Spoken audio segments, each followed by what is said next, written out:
watch. Yeah, you mentioned mood there. What's the connection between blood sugar levels and mental health? Because I think, again, even though we are making those connections now, I think often we don't recognize how correlated our diet and our mental health is. That's the reason I got into this in the first place. So when I was a teenager, I had an accident. I broke my back jumping off a waterfall, had very intense surgery. I have lots of metal in my back now.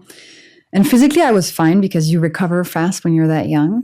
But then my mental health started going really down the drain. So anxiety, depression, depersonalization, I felt like my brain was completely broken. I didn't feel like myself anymore. And I went on a journey to try to understand how to get better. And that's what got me studying biochemistry. That's what got me into genetics. And then almost 10 years after my accident, 10 years of darkness, I finally had my first clue. I was part of a pilot experiment, and during it, I could wear a glucose monitor. And I saw, Jay, that the days where my glucose levels were spiking and dropping a lot, my mental health was worse. And the days when my glucose levels were steady, my mental health was so much better.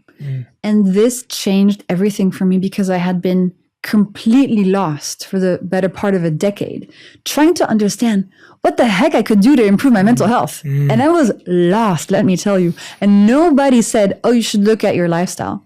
But in that moment, I remember that day, I was feeling one of these episodes come on of depersonalization, which is this horrible mix of brain fog, feeling like a stranger in your own body. I mean, it's terrible. And I scan my glucose monitor and I see one of the biggest glucose spikes I had ever seen. And so I started putting two and two together. I said, wait a minute, is it possible that this glucose spike is actually causing this episode? Anyway, so that opened the gates really wide for me. I was like, wow, this is fascinating. And I started doing all the research I could. And I saw that I wasn't alone, that most people experience glucose spikes on a daily basis, even if they don't have diabetes. And that these spikes are correlated to all the things we spoke about and to mental health. So as I started managing my glucose levels, my mental health started improving. And so what's the connection? Well, the cells in your brain also use glucose for energy. And so you know those three things I talked about? The mitochondrial damage, the glycation, the inflammation, the insulin. Your brain cells also feel these consequences of spikes. And we don't fully understand how the brain works, but we do understand that when these things happen in the brain, it's not good. We also know that glucose spikes impact tyrosine levels. And tyrosine is an important molecule that regulates our mood. I want to tell you about another really fun study. Yeah, Can I? please. Okay. Yeah, please. Fascinating. So bless these scientists. They're so amazing. Okay, so let me tell you what this study is. So scientists recruited 200 married couples. They gave each person in the couple a voodoo doll representing their spouse. Wow. I know. They told the married people to please, over the next 6 weeks, put a pin in the voodoo doll every time your spouse annoys you. And then at the end of the 6 weeks, the scientists got all the voodoo dolls back with all the pins in them, and they measured the participants' glucose levels.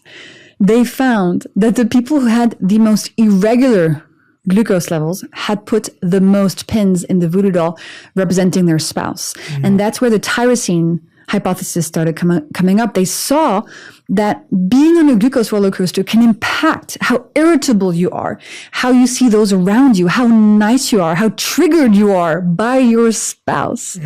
So if you ever feel irritated, agitated, like, oh, it's so annoying, this person, I hate them, well, maybe your glucose levels have something to do with it. So whether you're trying to improve irritability, hangriness, mental health, anxiety, depression, whatever, managing your glucose levels, again, is a key foundation in the house of your health. Yeah. And for me, like, it wasn't everything, right? After I managed my glucose levels, I had to go to therapy, do EMDR, do lots of other stuff.